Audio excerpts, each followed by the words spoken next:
السلام علیکم۔ آج میں آپ لوگوں کے سامنے یہ بات بتانے کے لیے حاضر ہوئی ہوں کہ میدان عرفات کیا ہے۔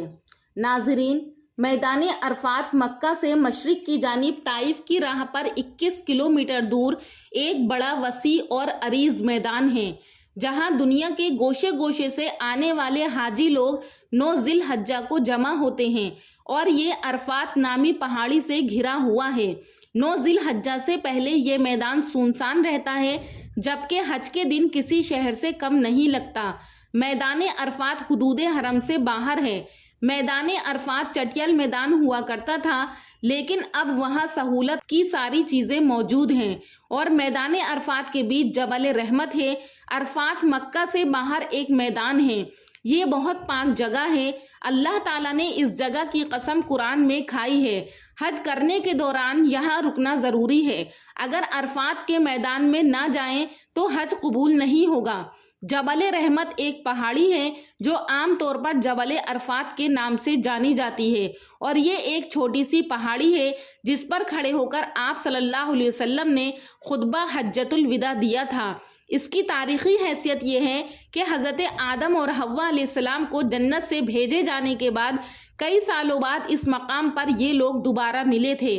اس پہاڑی کے ارد گرد کے میدان کو میدان عرفہ کہا جاتا ہے۔ مقام عرفہ یا عرفات مکہ مکرمہ کے جنوب مشرق میں جبل رحمت کے دامن میں واقع ہے، جہاں وقوف عرفہ کا جیسا حج کا بنیادی رکن ادا کیا جاتا ہے۔ یہ صرف ایک دن کے لیے آباد ہوتا ہے، صبح سے لے کر شام تک۔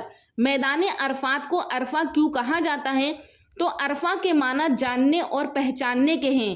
جب آدم علیہ السلام اور حضرت حوا علیہ السلام کو دنیا میں اتارا گیا تھا تو یہ دونوں الگ الگ مقام پر اترے تھے اور دونوں بچھڑ گئے تھے۔ ان کی تلاش میں حضرت حوا علیہ السلام کو دیکھنے کے لیے حضرت آدم علیہ السلام چل دیے تو کئی سالوں کے بعد دونوں اسی میدان میں ملے تھے۔ یہی دونوں نے ایک دوسرے کو پہچان لیا تھا، اس لیے اس جگہ کا نام عرفات ہے۔ اور دوسری روایت میں یہ بھی آتا ہے کہ حضرت جبرائیل علیہ السلام نے حضرت ابراہیم علیہ السلام کو مناسک حج یاد کرائے تھے جو انہوں نے جان لیے تھے۔ اسی جاننے کو عرفہ کہا جاتا ہے۔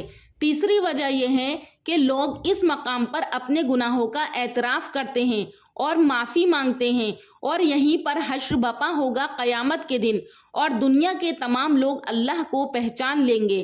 اس لیے یہ عرفے کا میدان کہلاتا ہے۔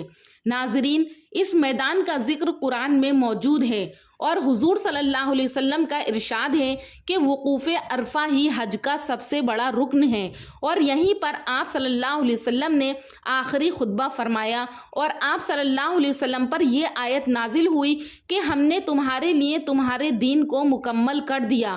اور یہی جبل رحمت پر آپ صلی اللہ علیہ وسلم آخری خطبہ دے رہے تھے تو آپ صلی اللہ علیہ وسلم پر وحی کے ذریعے حضرت جبرائیل علیہ السلام نے آپ کو خوشخبری دی تھی اور امت کو خوشخبری دی تھی۔ اور حدیث میں ہے کہ یہی میدان عرفات میں آپ صلی اللہ علیہ وسلم نے امت کی مغفرت کی دعا مانگی تھی۔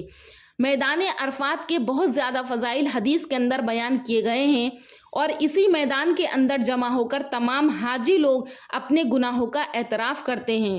آخر میں اللہ سے دعا ہے کہ اللہ تعالی ہم سب کے گناہوں کو معاف فرمائے اور ہمیں بھی اس میدان کی حاضری نصیب فرمائے، تاکہ ہم اللہ کے حضور اپنے گناہوں کا اعتراف کر کے معافی مانگ سکیں۔